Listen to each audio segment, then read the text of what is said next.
Baik, bismillahirrahmanirrahim. Assalamualaikum warahmatullahi wabarakatuh. Waalaikumsalam warahmatullahi wabarakatuh. Selamat malam, salam sejahtera untuk kita semua. Malam Pak. Malam Pak.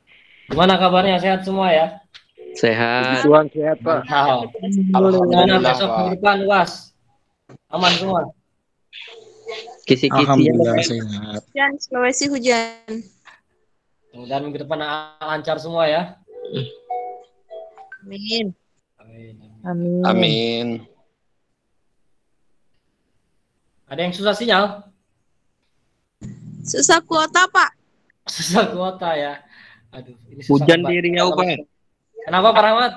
Di Riau hujan. Hujan. Iya. Kalau susah kuota, susah bantunya nih Bu Ayu kita nih.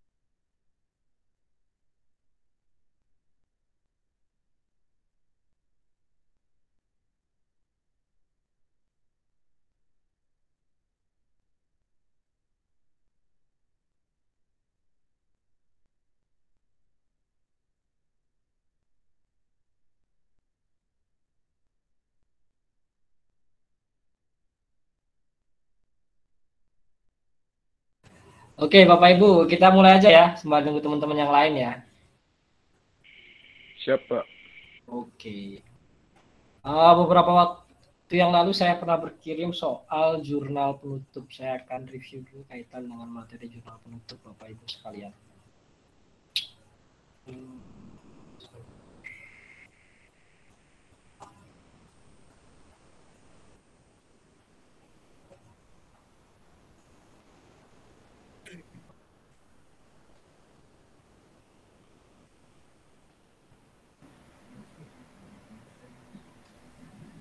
Oke, ini materi sudah download semua ya? Sudah, Pak.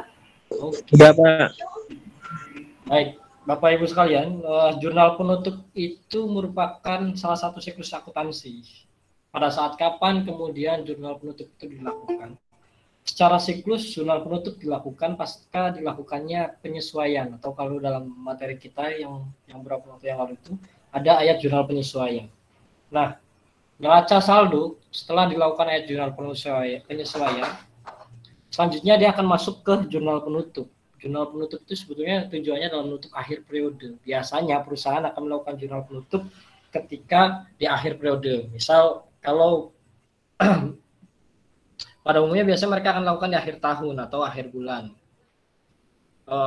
Kebanyakan dilakukan di akhir tahun. Tujuannya adalah agar periode tahun ini itu dari sisi pendapatan, beban dan sebagainya tidak disatukan dengan periode selanjutnya. Oleh karenanya ada beberapa hal yang perlu dinolkan secara saldo agar tidak tercampur antar periode. Dilakukanlah jurnal penutup, tujuannya untuk itu. Secara umum kira-kira begitu untuk jurnal penutup. Jadi secara siklus jurnal penutup akan dilakukan setelah dilakukannya ayat jurnal penyesuaian. Nah, adapun pelaksanaannya kapan jurnal penutup dilakukan? Biasanya ketika akhir periode akuntansi. Nah, seperti disampaikan, alasan dibuat jurnal penutup. Jurnal penutup adalah jurnal akuntansi yang harus dibuat untuk menjadikan rekening akun-akun sementara atau temporer menjadi bersaldo nol. Tujuannya memisahkan transaksi pendapatan beban tidak bercampur dengan jumlah nominal dari pendapatan beban pada tahun selanjutnya, gitu ya, atau periode selanjutnya. Nah, ini alasan-alasan kenapa kemudian jurnal penutup perlu dilakukan. Nah, Bapak Ibu, adapun langkah terkait jurnal penutup saya lanjut langsung ke ini. Dalam jurnal penutup itu ada 4 yang harus kita tutup. 1, akun pendapatan, 2, akun beban, 3, akun ikhtisar laba rugi atau saldo laba rugi gitu ya. Kemudian yang keempat, akun privilege. Nah, keempat akun ini harus ditutup ketika sudah di akhir periode. Tujuannya apa? Agar akun-akun ini itu tidak bercampur dengan akun-akun periode sebelumnya. Jadi harus kita tutup. Bagaimana melakukan jurnal penutup? Nah, untuk akun pendapatan itu jurnalnya adalah pendapatan jasa, kemudian debitnya ikhtisar laba rugi. Nah, ini rumus membuat ayat jurnal penutup atau jurnal penutup. Untuk menutup akun pendapatan, maka pendapatan gitu ya atau pendapatan jasa itu di debit, ikhtisar laba ruginya di kredit. Kenapa pendapatan jasa di debit? Karena posisi normal pendapatan sebetulnya kan di kredit ya. Posisi pendapatan itu sebetulnya di kredit. Karena kita mau nolkan, mau mengkosongkan pendapatan jasa gitu ya, untuk kita tutup gitu, maka pendapatan jasa kita pindah ke debit. Di bawahnya dimunculkan namanya akun ikhtisar laba rugi. Oke. Nah, begitupun beban. Beban itu kan normalnya dia berada di debit. Karena kita mau nolkan akun beban, maka bebannya kita pindah ke kredit. Di atasnya kita munculkan ikhtisar laba rugi. Nah, ini untuk menutup akun pendapatan dan akun beban. Jadi posisi normal pendapatan beban itu dibalik. Kalau normalnya pendapatan itu di kredit, kita munculkan dia di debit. Termasuk beban, normalnya di debit, kita pindahkan dia di kredit untuk bisa dinolkan gitu.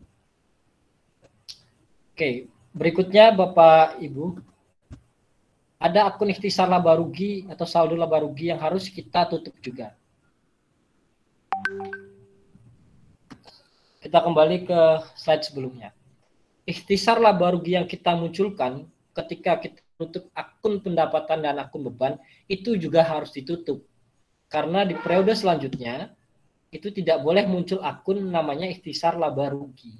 Oleh karenanya ikhtisar laba rugi yang kita munculkan ketika menutup akun pendapatan dan akun beban juga harus kita tutup. Bagaimana kemudian jurnal untuk menutup ikhtisar laba rugi? Jurnalnya begini.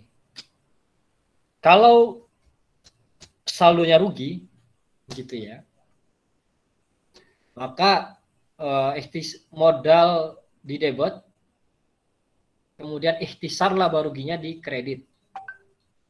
Ikhtisar laba ruginya di kredit. Kalau saldo laba, maka ikhtisar laba ruginya di atas di debit, modalnya di kredit. Ini rumus untuk menutup ikhtisar laba rugi. Kalau laba, maka modalnya di kredit gitu ya. Kalau labanya di debit, maka modalnya di kredit. Kalau rugi, maka ikhtisar laba ruginya di bawah, modalnya di atas. Bagaimana kemudian kita tahu ini rugi atau untung? Ya tinggal kita kurangkan aja antara pendapatan dan beban. Oke, ini untuk menutup yang ketiga yaitu ikhtisar laba rugi. Nah, berikutnya ada akun prive atau pemakaian pribadi gitu ya. Dari yang diambil dari modal.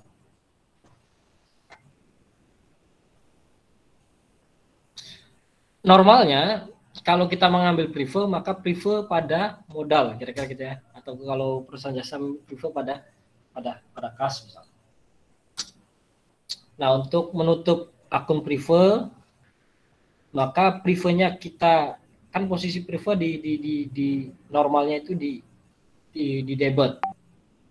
Maka privenya kita pindahkan ke kredit, kemudian kita munculkan modal di atas. Modal normalnya itu di kredit. Kemudian kita balikkan ke debit.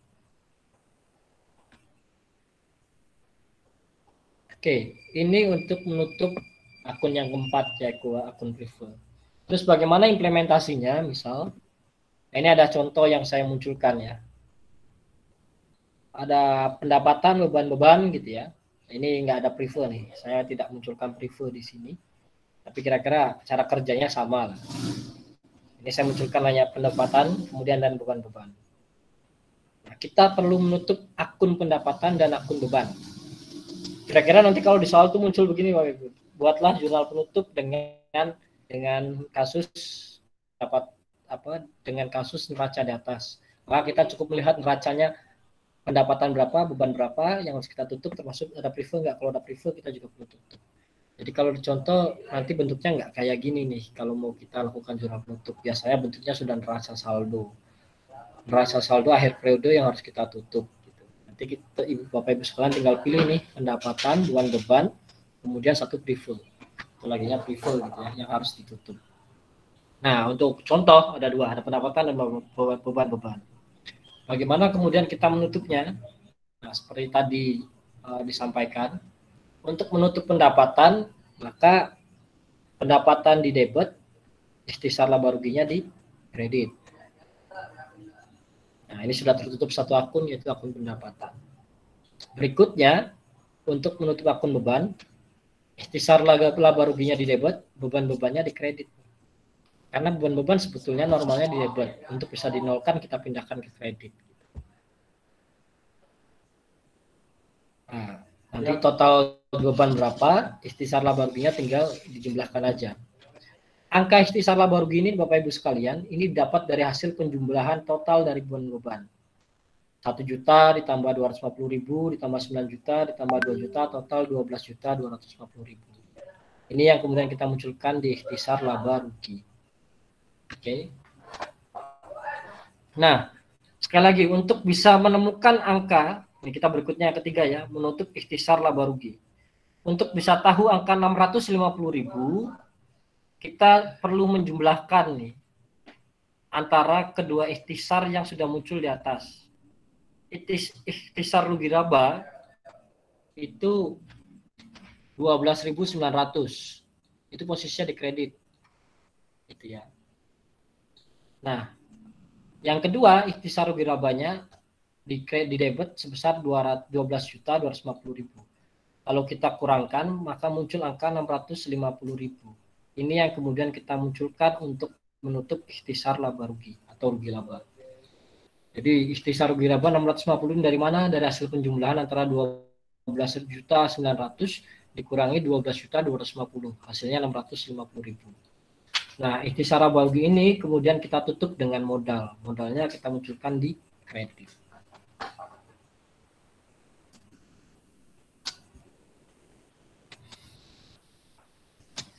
Nah, itu yang perlu kita lakukan untuk membuat laporan lebih lega. Terus apa sih step selanjutnya dari setelah kita melakukan jurnal penutup, Bapak Ibu sekalian? Setelah kita selesai melakukan jurnal penutup, selanjutnya kita akan membuat neraca saldo, yang neraca saldo itu sudah tidak ada lagi pendapatan, sudah tidak ada lagi beban, sudah tidak ada lagi prive gitu ya, atau sudah tidak ada lagi ikhtisar rugi laba atau laba rugi.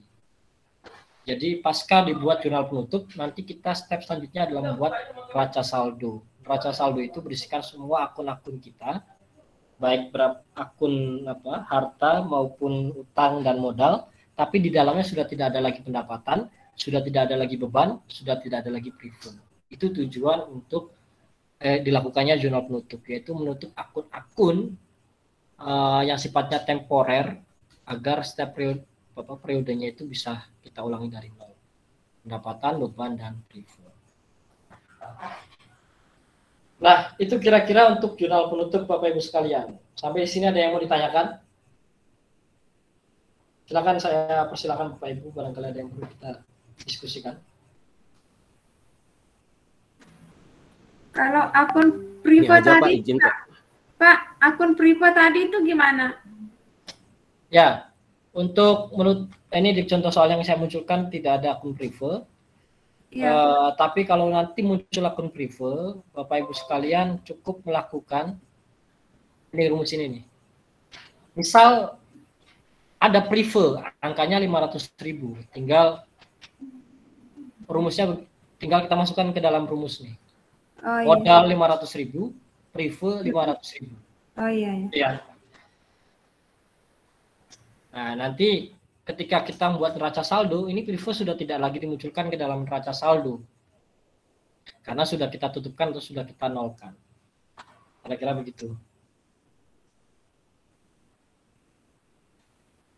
Izin Pak sedikit Pak. Boleh. Ini mah hanya cara penulisan saja. Ya. Kan karena mohon maaf Bapak dari atas itu tidak konsisten ya, mohon maaf. Ada laba rugi, ada rugi laba gitu. Sebenarnya walaupun sama-sama sebenarnya ini yang dipakai itu biasanya laba rugi atau rugi laba. Itu aja Pak. Terima kasih Pak. Oke. Umumnya biasanya dilakukan ikhtisar laba rugi. Ini hanya penulisan ya, tapi kalau nanti ada yang pakai rugi laba atau laba rugi juga boleh. Umumnya biasanya ikhtisar laba rugi. Ya, akun ikhtisar laba rugi ya Bapak Ibu ya.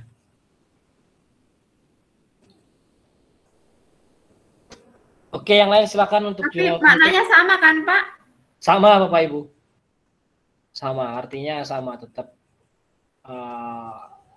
Dari sisi arti sama, baik ikhtisar rugi laba ataupun laba rugi.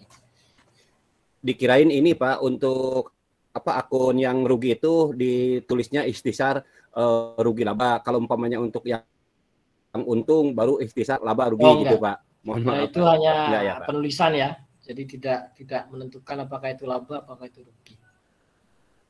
Oke Pak, siap. Makasih Pak. Siap.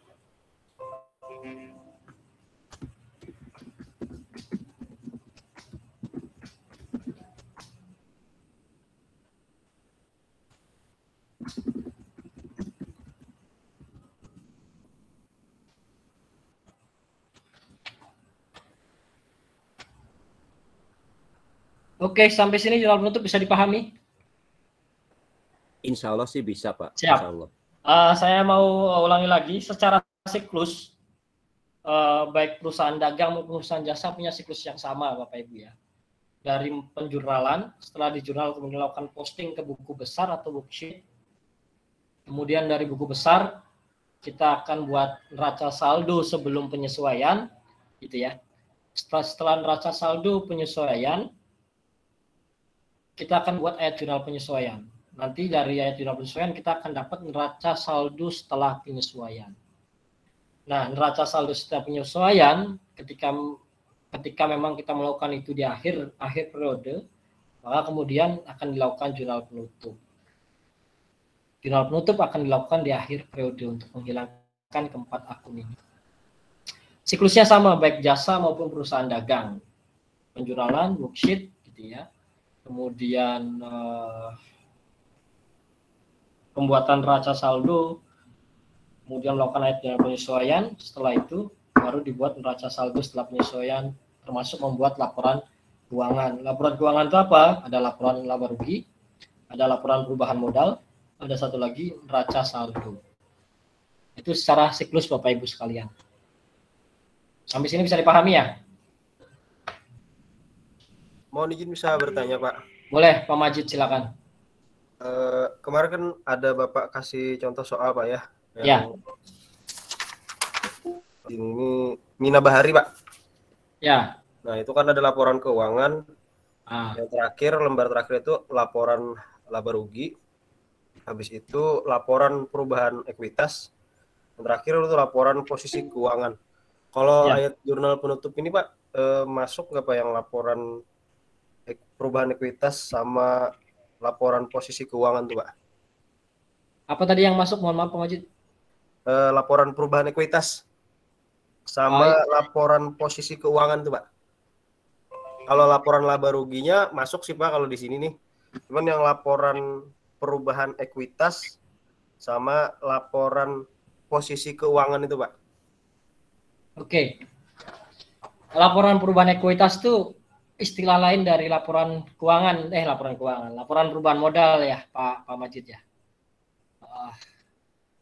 Jadi dalam laporan keuangan kita tuh diharuskan buat 3 laporan. Pertama laporan laba rugi, yang kedua laporan perubahan modal atau laporan perubahan ekuitas, yang ketiga neraca saldo, yang ketiga neraca atau dalam bahasa lain laporan posisi keuangan. Dulu istilahnya laporan posisi keuangan, kalau sekarang lebih dikenal sebagai neraca gitu ya. Jadi nama lain dari laporan posisi keuangan yaitu neraca. Kalau laporan perubahan ekuitas itu laporan perubahan modal pada itu. Gitu Pak Majid. Kalau yang neraca itu Pak ada komponen utamanya juga Pak. Oke. Iya nih.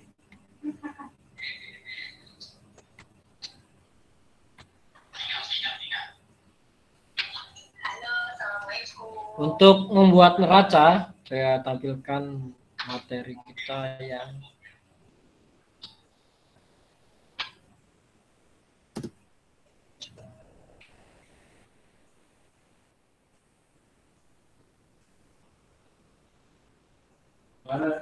mana lihat terus.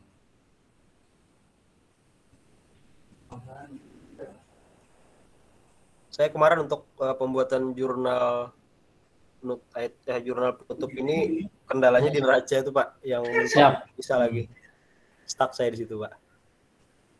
Oke. Aman. Saya munculkan.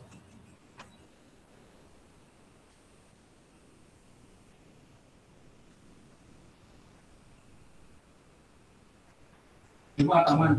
Neraca. Nah.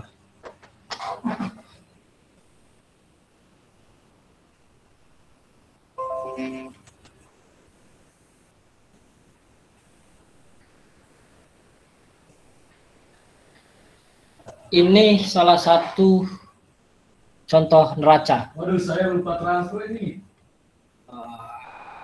Laporan posisi keuangan atau neraca. Bisa juga dibagi dua nih, atau tabel T ya kita sering kenal ya. Ada sebelah kiri harta. Ini yang menyatakan bahwa ini berada pada posisi debit begitu ya. Ini posisi kredit. Nah ini juga contoh salah satu pembuatan neraca. Ini neraca, ini dari sisi harta, ini kewajiban dan ekuitas berada sebelah kanan, harta berada sebelah kiri.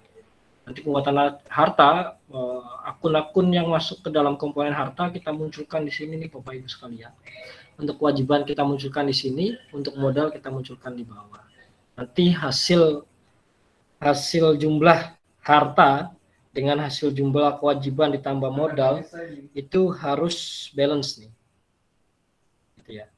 Hasil penjumlahan antara kewajiban ekuitas dengan harta di bawah ini nih harus balance. Kalau kita lihat di contoh itu ada 29,595 dolar dan ini juga 29,595 dolar. Nah ini jumlahnya sama antara total harta dan total kewajiban ditambah ekuitas. Ini balance berarti sudah benar. Ini untuk buatan neraca. Boleh nggak kemudian posisi neracanya tidak kanan dan kiri? Misal, ini ada contoh lain misal seperti dimunculkan dalam contoh soal yang saya pernah buat. Nah ini semuanya dibuat ke bawah nih Bapak Ibu sekalian. Kas, piutang, tidak ada pembagian antara harta dan harta, kewajiban dan ekuitas tidak dilakukan pembagian, tapi dibuat secara secara urut dari atas ke bawah gitu ya, dari mulai harta. Ini nomor akun kan referensi ya, ini didapat dari nomor di buku besar. Misal contoh kas 101, karena memang di buku besarnya kita taruh kas itu nomor akunnya 101. Maka di neraca kita munculkan juga nomor akunnya 101. Kas kemudian debit. Nah, ini yang debit nih sebetulnya harta nih. Kalau dalam bentuk neraca saldo yang tadi saya munculkan, yang dibagi itu, ini tuh harta nih ya.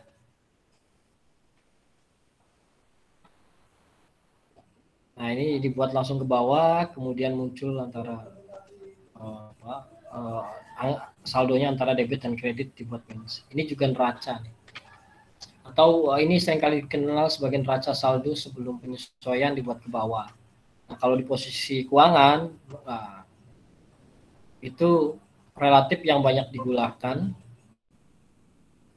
itu yang posisinya begini nih Bapak Ibu sekalian, yang sudah dibagi antara harta dan kewajiban. Itu untuk posisi laporan keuangan atau neraca Pak Majid.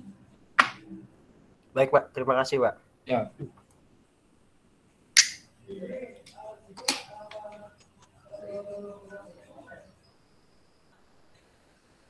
Izin bertanya Pak. Silakan.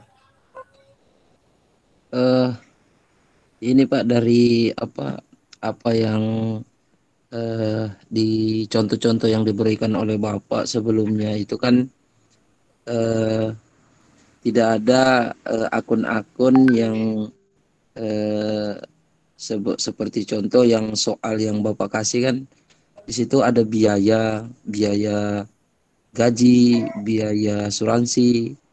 Nah, sedangkan akun-akun yang Bapak berikan contoh sebelumnya kan tidak ada di situ hanya ada beban. Lalu kan kita kerjakan tugas itu di jurnal penyesuaiannya. Nah, di situ kan ada beban gaji ada beban gajinya. Lalu ada hutang gaji, lalu ada biaya asuransi, ada persekut asuransinya. Nah, yang saya mau tanyakan Pak, untuk penempatan biaya-biaya itu tadi dalam laporan-laporan selanjutnya, apakah masuk dalam laporan laba rugi yang biaya tadi ini Pak, atau masuk dalam beban atau liabilitas untuk posisi untuk akunnya itu Pak? Oke, untuk laporannya Pak ya? Ya, untuk di laporannya Pak. Baik. Karena di contoh-contoh yang sebelumnya Bapak kasih itu tidak ada akun-akun biaya Pak. Oke. Yang ada hanya beban, ya itu. Terima kasih Pak. Oke, baik. Baik beban maupun biaya, saya jelaskan baik beban maupun biaya itu hanya penamaan ya. Ada juga yang kemudian bisa dalam soal tulisannya beban, ada juga yang kemudian menyebutkan biaya. Pada intinya sama baik beban maupun biaya. Terus bagaimana kemudian kita menempatkan pendapatan dan beban dalam laporan keuangan yang harus kita buat? Bapak Ibu sekalian, untuk pendapatan beban itu masuk ke laporan laba rugi. Setelah dimasukkan laporan laba rugi, maka dalam laporan-laporan berikutnya, laporan perubahan modal maupun neraca, itu pendapatan beban tidak usah lagi dicantumkan karena sudah masuk ke laporan laba rugi. Jadi pendapatan dan jaya beban itu cukup dimunculkan dalam laporan laba rugi. Dalam laporan yang lain itu tidak perlu dimunculkan. Maka kalau di laporan posisi keuangan kita sudah tidak lagi nih melihat pendapatan dan beban gitu ya, kecuali pendapatan diterima di muka. Pendapatan diterima di muka itu kita anggap sebagai hutang. Kenapa? Karena masih ada kerjaan yang tersisa, kira-kira gitu ya. Jadi ya, kita munculkan di liabilitas gitu. Ini kita munculkan di liabilitas. Itu sebaliknya di hutang usaha kita munculkan di harta karena ini sudah masuk bagian harta kita. Tapi kalau pendapatan diterima di muka, ini dianggap sebagai hutang oleh kita munculkan di liabilitas. Tapi baik beban maupun pendapatan sudah tidak lagi muncul gitu ya. Kecuali pendapatan diterima di muka, beban dibayar di muka, itu kita munculkan dalam laporan posisi keuangan. Di luar itu, pendapatan beban yang sudah real atau sudah kita lakukan itu perlu kita munculkan dalam laporan laba rugi, tidak dimunculkan dalam neraca atau laporan posisi keuangan. Begitu kira-kira Pak. Oh, berarti penempatannya di laba rugi Pak ya?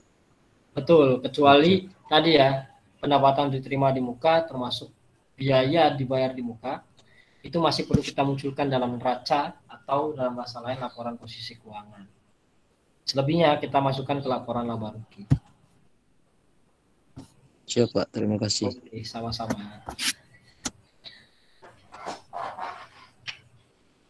Oke, dari jurnal penutup cukup.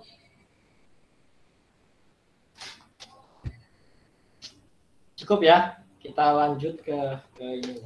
Ya, cukup Pak. Oke, baik. Saya lanjutkan ke materi yang minggu lalu saya kirimkan, yaitu terkait dengan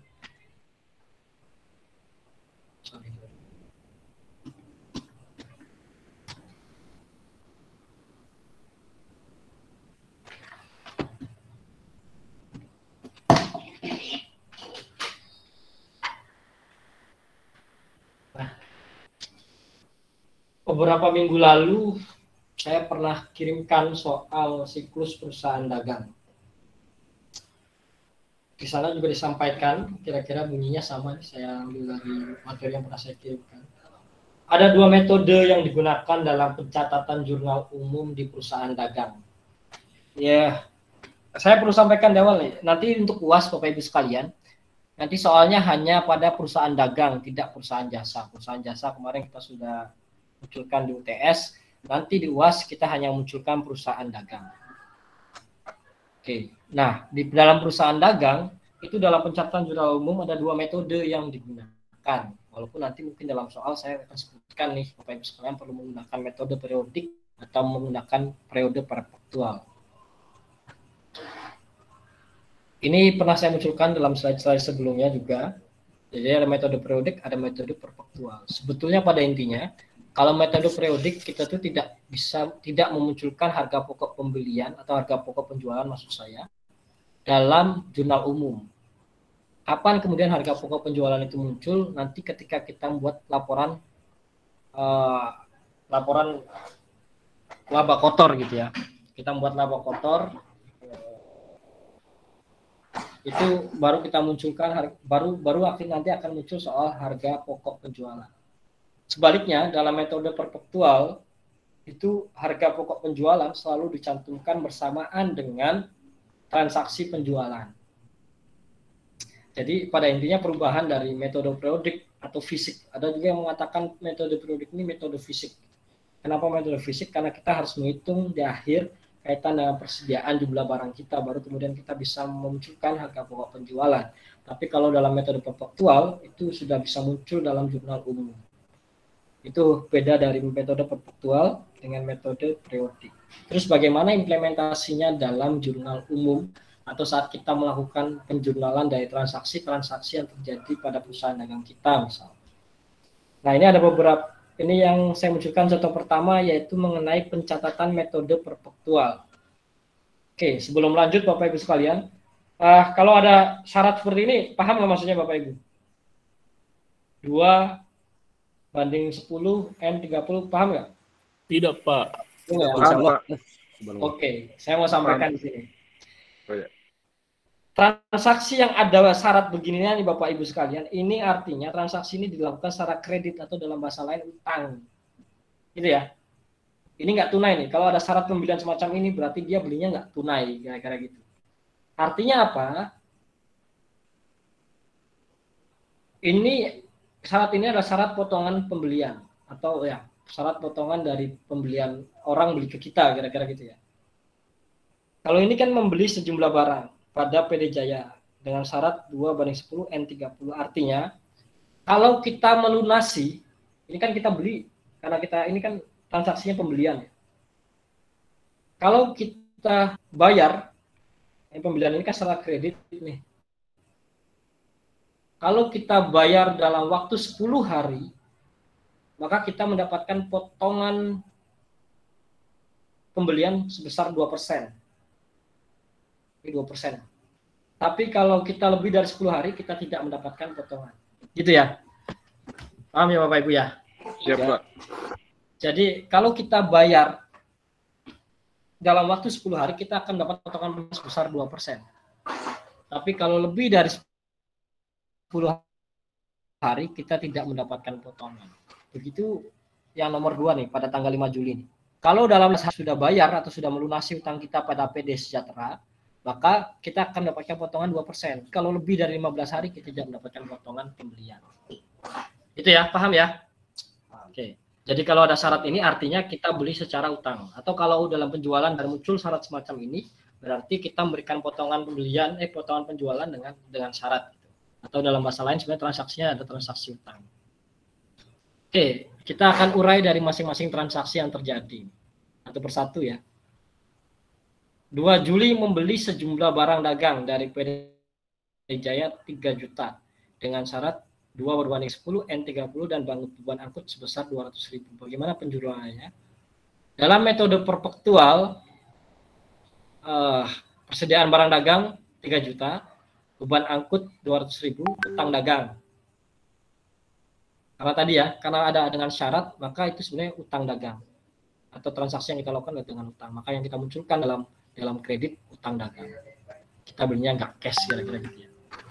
Nah, begitupun transaksi yang kedua, pada 5 Juli kita juga membeli barang pada PD Sejahtera sebesar berapa? 5 juta. Baru kemudian dibawanya utang dagang. Nah, transaksi yang ketiga, mengembalikan barang dagang yang dibeli dari PD Sejahtera karena rusak sebesar 500.000.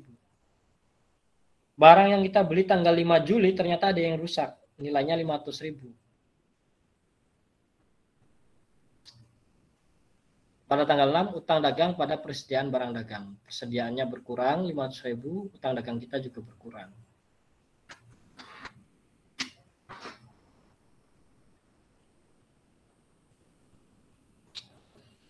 Nah, di sini nih beda antar perpektual dengan periodik. Kita lihat ya transaksi tanggal 10, ini tanggal 13. Oh, ini ada yang kepotong dari satu transaksi yang saya terlewat nih, itu transaksi tanggal 10. Saya terlewat soalnya. Oke,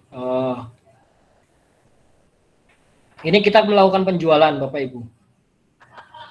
Total penjualan kita itu uang yang kita terima sebesar 6.200.000. Ini penjualan dilakukan secara kredit karena ini muncul piutang dagang. Penjualan yang kita dilakukan secara kredit. 6.200.000 itu didapat dari hasil penjumlahan antara piutang dagang dengan beban angkut 6.200.000. Total 6.200.000 di penjualan. Kita melakukan penjualan kepada seseorang tapi secara kredit gitu ya. Maka kita munculkan piutang dagang, beban angkut dan penjualan. Nah, perbedaan periodik dengan perpektual, ini kan metode perpektual ya Bapak Ibu sekalian. Dalam metode perpektual, kita perlu memunculkan antara harga pokok penjualan dengan persediaan barang dagang. Oke. Nah, ternyata dari penjualan yang kita lakukan, sebetulnya harga pokoknya cuma 4.500.000. Atau mengurangi persediaan dagang kita senilai 4.500.000. Dari sini sebenarnya kita sudah bisa lihat nih, berapa sih laba dari penjualan yang kita lakukan. Gitu ya. Kalau kita menjual 6.500.000 dikurangi 4.500.000 berarti udah kelihatan nih berapa sih laba yang kita punya.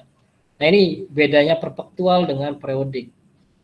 Jadi di perpektual kita sudah bisa melihat nih berapa sih laba yang kita punya gitu ya. Nah, dalam metode perpektual nanti akuntansinya kira-kira begini nih. Pencatatan dalam jurnalnya kira-kira begini. Selain kemudian kita mencatat penjualan yang kita lakukan, kita juga mencatat harga pokok penjualan dari barang yang kita punya. Oke, dan seterusnya. Nah, semua case-nya hampir sama nih. Persediaan barang dagang, beban angkut, utang dagang, ini kita melakukan pembelian lagi 5 juta gitu ya. Beban angkut dari pembelian kita 500.000, maka utang dagang kita 5.500.000. Nah, tanggal 13 nih, kita perlu lihat dulu soalnya. Pada tanggal 13 Juli, pengembalian barang dagang dari PD Ceria.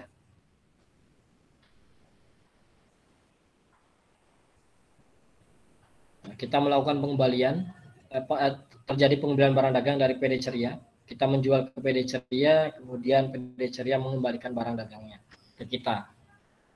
Nah, kita munculkan tanggal 13 return penjualan sebesar 1 juta. Piutang dagangnya berkurang 1 juta karena terjadi pengembalian atau return penjualan dari yang kita lakukan. Terjadi return penjualan dari penjualan yang kita lakukan kepada PD Ceria. Piutangnya berkurang karena PD Ceria membeli secara kredit. Kemudian kita munculkan return penjualan sebesar 1 juta. Nah, kita juga perlu munculkan nih harga pokok penjualan. Dalam soal tadi disebutkan ada ternyata dari barang dagang kita ini ada sebesar 700.000 harga pokok penjualannya. Maka harga pokok penjualannya kita pindahkan ke kredit, persediaan dagangnya dimunculkan lagi 700.000 ke atas. Terus begitu Bapak Ibu sekalian, dalam transaksi metode perpetual, maka harga pokok selalu dimunculkan. Dari situ nanti kita bisa melihat selisih dari penjualan yang kita lakukan. Saya kira dan seterusnya bersama. Nah di sini nih nanti akan membedakan metode perpetual dengan metode periodik. Dari metode perpetual nanti kita akan munculkan penjualan 11 juta misal. Return penjualan di total ada 2.500.000 barang yang dikembalikan dari perusahaan-perusahaan di mana mereka membeli barang ke kita. Dan ada potongan penjualan yang kita berikan pada perusahaan yang membeli barang ke kita yaitu sebesar 100.000. Angka ini, total dari angka ini 2.600.000 itu mengurangi total penjualan kita maksud saya. Jadi penjualan bersih kita hanya 8.400.000. Ini didapat dari pengurangan antara penjualan dikurangi return penjualan dikurangi potongan penjualan. Muncullah penjualan bersih sebesar 8.400.000. Nah, dari mana kemudian kita dapat harga pokok penjualan? Harga pokok penjualan ini kita dapat dari hasil penjumlahan jurnal-jurnal yang kita lakukan.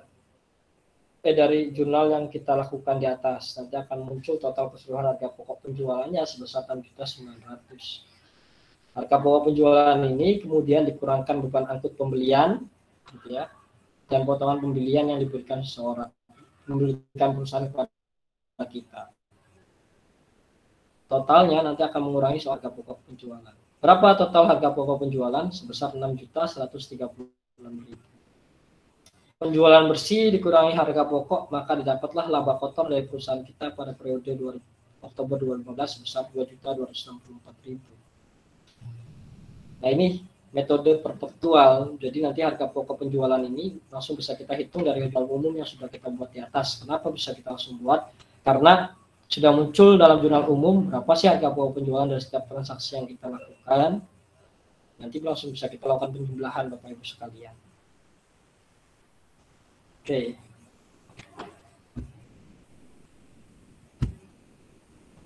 Berikutnya metode periodik. Dari soal bisa jadi hampir sama, hampir mirip. Makanya dalam tugas saya berikan satu soal saja, karena dari satu soal kita bisa buat metode periodik atau metode perpetual. Ya.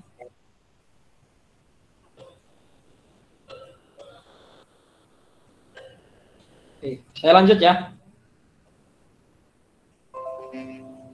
Siap, lanjut Pak. Oke, satu soal bisa dengan metode, tergantung perusahaannya mau menggunakan metode periodik ataupun metode perpetual sebetulnya. Jadi satu soal bisa dibuat, yang penting kemudian dalam soal kita bisa tahu harga pokoknya, maka bisa dilakukan secara metode perpetual gitu ya. Tapi kalau nggak ada harga pokok, maka kita perlu membuat perhitungan terlebih dahulu, bisa melakukan pencatatan dengan metode perpetual. Nah ini contoh yang kedua yaitu mengenai pencatatan metode periodik atau fisik.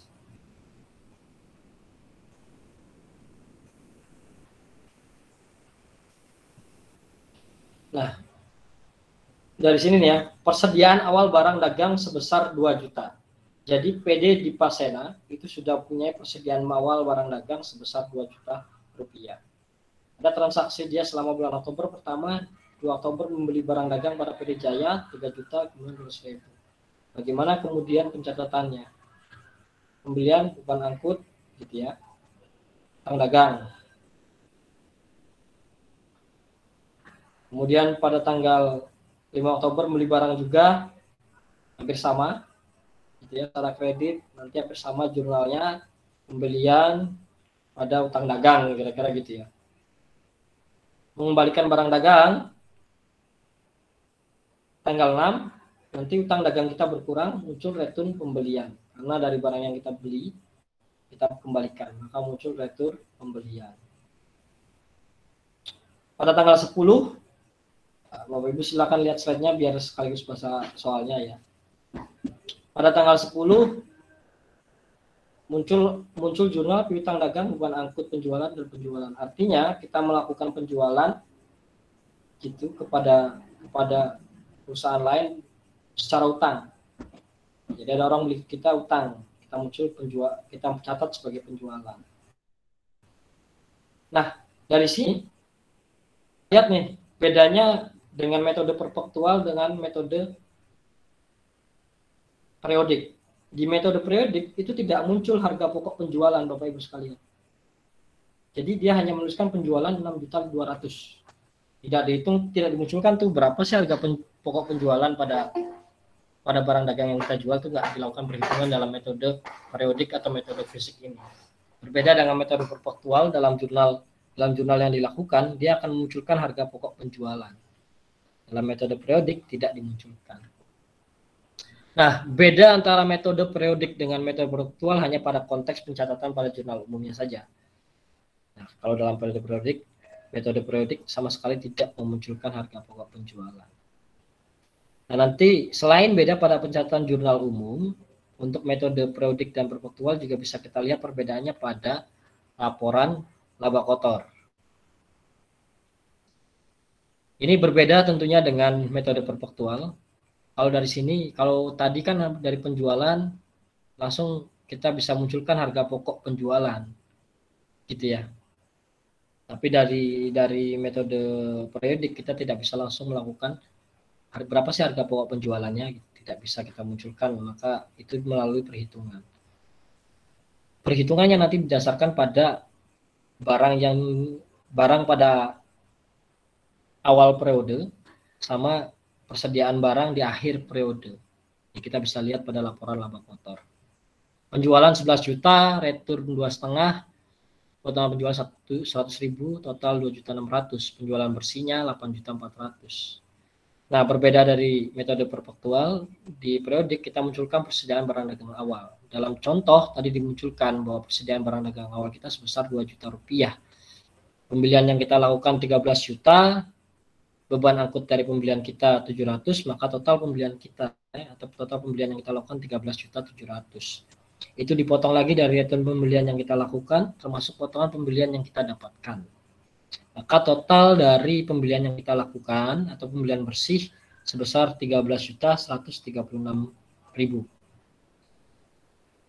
Barang yang tersedia untuk dijual sebesar 15.136.000. Dari mana angka ini dapat? Penjumlahan antara barang persediaan awal dengan barang-barang yang kita beli selama satu periode. 2 juta ditambah 13.136, maka hasilnya 15.136.000. Ternyata setelah dilakukan perhitungan, barang dagang kita di gudang itu tersisa sebesar 8 juta. Oke, tersisa 8 juta. Artinya barang yang kita punya untuk jual, kita kurangi dengan barang tersisa di gudang atau persediaan barang akhir kita, muncullah 7.136.000. Angka inilah yang kemudian kita sebut sebagai harga pokok penjualan. Jadi untuk bisa munculkan harga pokok penjualan, kita perlu melakukan perhitungan semacam ini, barulah muncul nanti di akhir harga pokok penjualan sebesar 7.136.000. Oke. Nah, barulah kita melakukan pengurangan penjualan bersih sebesar 8.400.000 dikurangi harga pokok penjualan, maka muncul laba kotor kita sebesar 1.264.000. Ini masih laporan laba kotor Bapak Ibu sekalian. Untuk membuat laporan laba rugi, maka kita perlu melanjutkan tabel ini nih. Perlu melanjutkan tabel ini. Saya munculkan di sini. Untuk bisa membuat laporan laba rugi, kita perlu melanjutkan tabel di atas. Apa lanjutannya? Dari laba kotor yang kita dapatkan, kita munculkan beban-beban yang kita lakukan selama satu periode. Nanti total beban berapa, itu akan mengurangi laba kotor kita. Itulah selanjutnya nanti kita sebut sebagai laba bersih atau rugi bersih. Nah, kalau sudah pada tataran ini, maka selanjutnya kita sebut itu sebagai laporan laba rugi.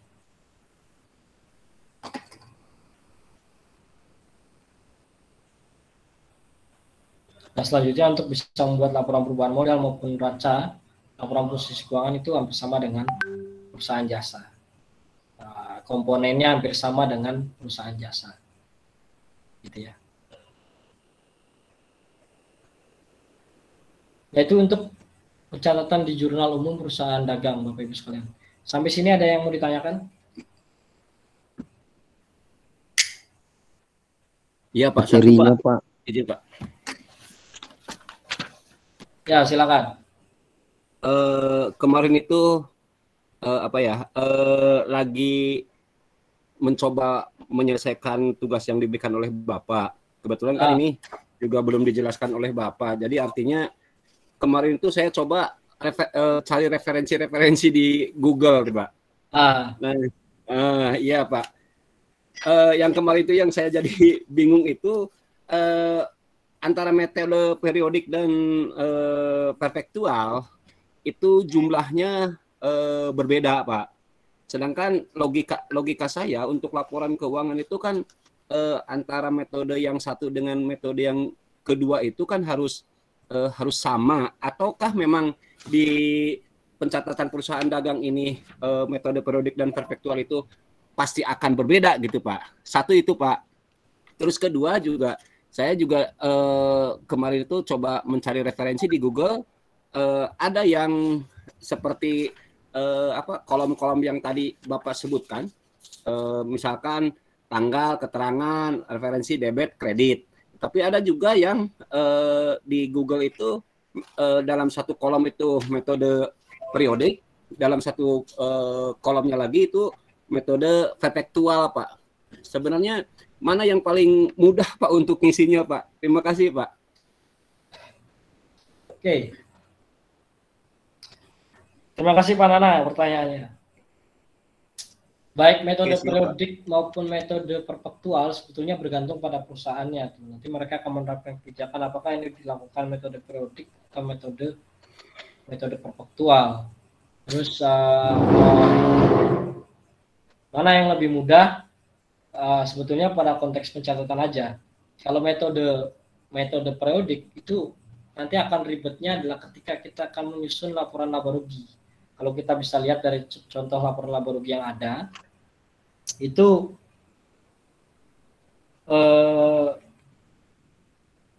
ini kalau laporan perfektual dia akan lebih ringkas nih, karena harga pokok penjualannya sudah bisa dimunculkan di awal. Konsekuensi dari metode periodik, maka laporan laba kotornya atau laba ruginya itu akan sangat panjang karena kita harus menghitung dulu harga pokok penjualannya berapa. Jadi, tapi nanti kalau dalam soal tentu nanti akan saya sebutkan apakah kemudian menggunakan metode periodik atau metode perfektual. Nah, dua-duanya bisa dilakukan, Pak. Kalau dalam satu soal itu pasti laporan laba ruginya akan sama. Kalau ini kan saya buat dua contoh yang berbeda sebetulnya. Tapi kayaknya nih ini ada beberapa soal yang sama gitu ya. Tapi ditambahkan beberapa pertanyaan yang berbeda. Sebetulnya ini pertanyaan berbeda nih. Ini dua case yang berbeda kalau dari contoh yang saya berikan. Nah, dari yang contoh latihan soal yang saya berikan ke Bapak Ibu sekalian itu satu soal, tapi dari satu soal itu bisa dibuat dua jurnal umum, yaitu pertama menggunakan metode periodik, yang kedua bisa menggunakan metode perfektual. Nggak apa-apa, dari yang tugas teman-teman nanti akan saya lihat. Nah, pasca hari ini nanti saya akan kirimkan jawaban-jawaban dari tugas kita untuk sebagai panduan gitu ya, teman-teman nanti membuat sebagai panduan teman-teman mengerjakan UAS nanti ya. Gitu. Jadi pada prinsipnya sebetulnya baik metode perfektual ataupun metode periodik itu laporan laba kotornya sama Pak Nana, nggak akan berbeda, karena yang beda hanya cara mencatatnya saja. Tapi dari laporan laba kotornya itu angkanya pasti sama. Kira-kira gitu Pak Nana. Oke, mungkin saya kemarin mungkin ada kesalahan dalam penulisan karena betul. Termasuk ini juga. Iya, di laporan perpektual misalkan jumlahnya 81 juta, tapi kolom debit dengan kreditnya sama. Tetapi pas di metode periodiknya berbeda Pak, cuman 70 juta dengan 70 juta. Ini saya jadi bingung juga Pak kemarin itu Pak. Hanya meraba-raba dan ya referensi dari Google aja sih sebenarnya. Oke. Kemarin saya memang sengaja buat soalnya agak berbeda ya, agar nanti teman-teman nggak default gitu ya. Kalau dari contoh soal itu saya pakainya persentase ya, betul nggak? Dari contoh soal yang saya kirimkan itu laba saya munculkan harga pokoknya itu dalam bentuk persentase gitu ya. Misal dalam contoh, saya ambil contoh lah dari contoh soal yang saya kirimkan ya.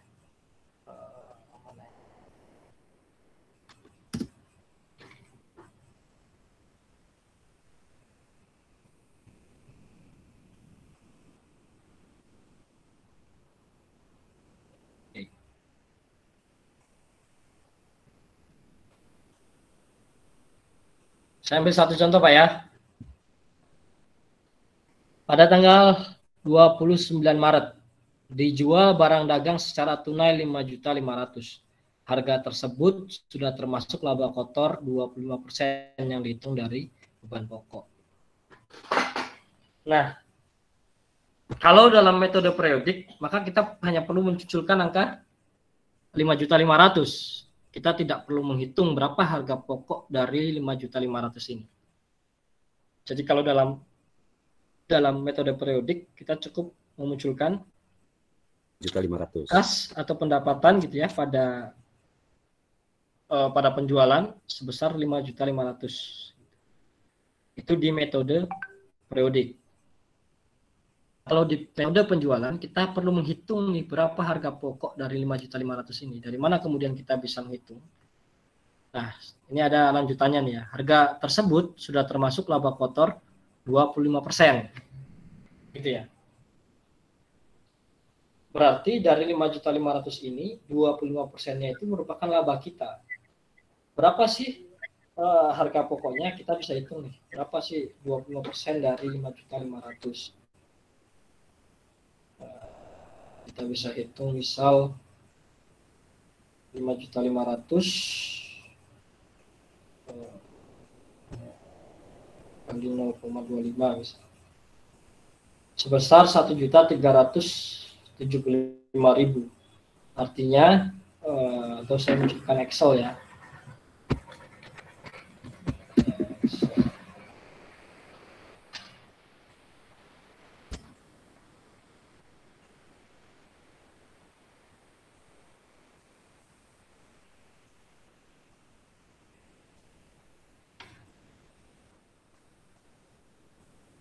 Nah, secara perhitungan berarti 1.375.000 itu merupakan labanya, gitu ya. 5.500.000 kurang 1.375.000 itu sekitar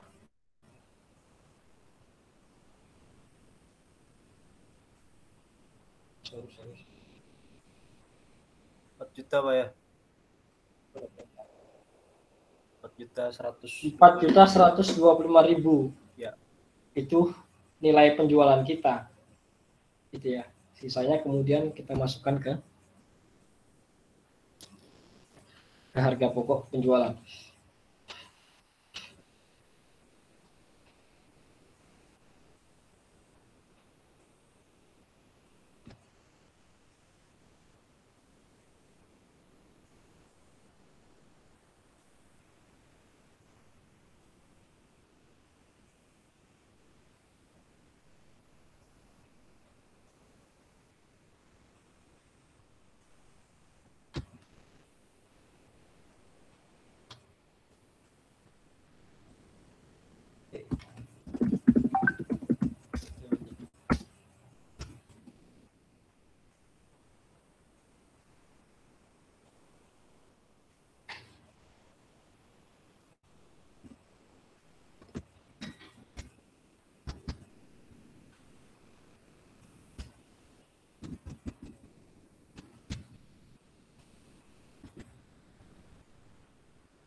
Ini saya munculkan contoh ya. Pada tanggal 29 kan terjadi penjualan. Metode predik kita cukup catat kas pada penjualan. Sedangkan untuk metode perpektual menghitung berapa sih harga pokok penjualannya. Nah, dalam soal disebutkan bahwa 25% dari penjualan yang kita lakukan itu merupakan laba kotor. Setelah dikurangi 25%, maka hasilnya 4.125.000. Itu yang kemudian kita anggap sebagai harga pokok. Nah, kira-kira bedanya begini nih. Pada intinya pencatatannya sama nih. Gitu ya. Cuman kalau dalam metode perpektual kita perlu menghitung berapa harga pokok penjualannya. Itu kira-kira Pak.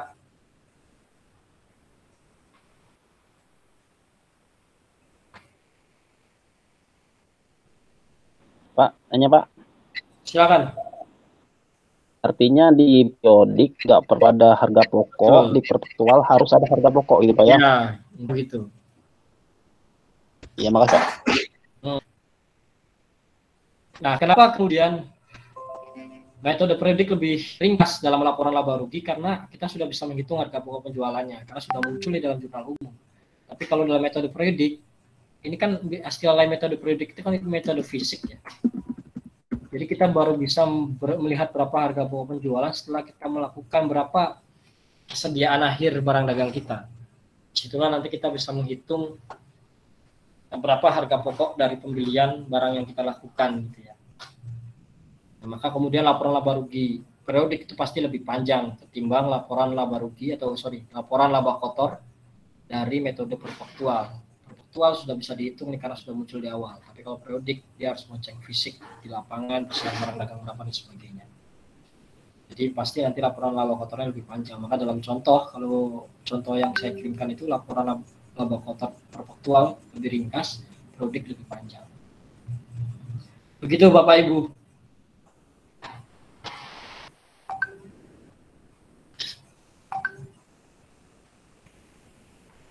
Silakan yang lain. Mohon izin Pak, mau bertanya Pak. Harga pokok penjualan pada metode perpektual tadi itu 6.900.000. Itu dapatnya dari mana Pak ya?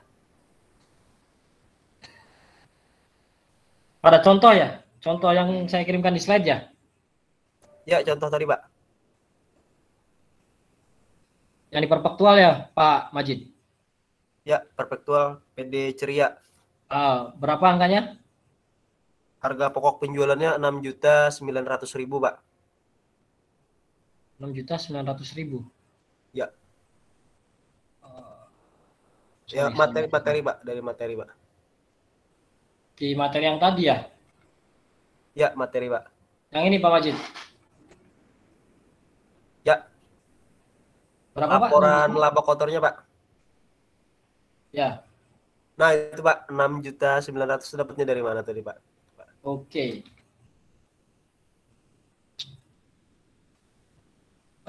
Setelah melakukan penjurnalan, ini kan rumusnya ya.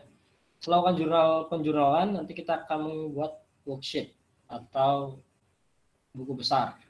Sebetulnya nanti kalau kita sudah buat buku besar, nanti kita akan bisa menghitung secara keseluruhan nih. Walaupun sebenarnya secara kasat mata kita bisa hitung misalnya. Kita bisa menggunakan bantuan buku besar, sebetulnya nanti akan muncul harga pokoknya berapa, karena harga pokok penjualan nanti akan masuk salah satu akun di buku besar misalnya. Tapi kalau secara kasat mata kita bisa melakukan penghitungan, misal dari atas nih ya.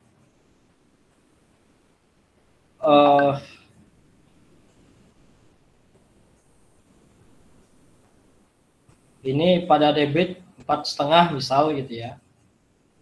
4.500.000, kemudian dikurangi 700 gitu. Ini. Kemudian ditambah lagi 4 juta. Dikurangi lagi 900. Kita hitung ya.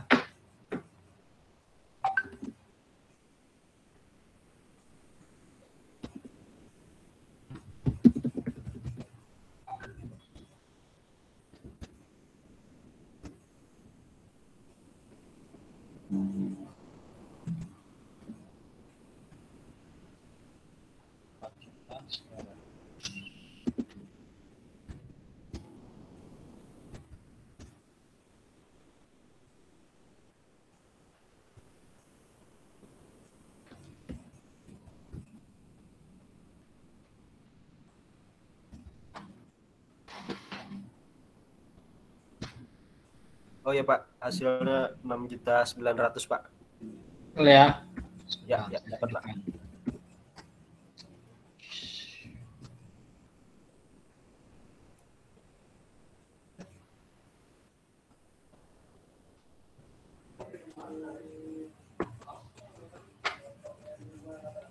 Oke, saya tunjukkan.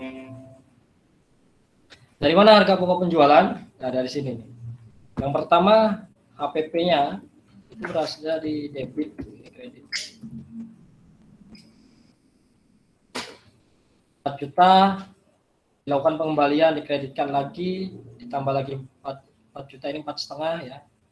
Kembalian lagi 900, di total di debit itu 8 juta, di kredit 1.600.000. Debit dikurangi kredit, hasilnya 6.900.000. Inilah yang kemudian selanjutnya kita masukkan ke laporan laba kotor. Itu Pak Majid ya? Siap Pak. Terima kasih Pak. Siap.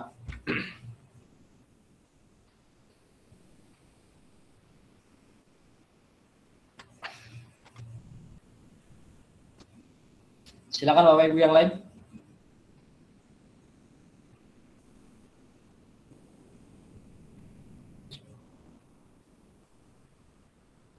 Mohon izin aja dulu Pak, mohon ini ada yang biasa Pak Japri, kebetulan kan di Indonesia bagian barat ini kan udah jam 10 kurang seperempat. Ya. Ini katanya kasihan yang di Indonesia bagian timur katanya udah malam, kadang dia jauh dari rumah katanya pulang udah terlalu malam. Mohon maaf gitu. sekali Pak. Mohon maaf. Siap, iya. Siap. Iya, Oke, nggak apa-apa. Oke.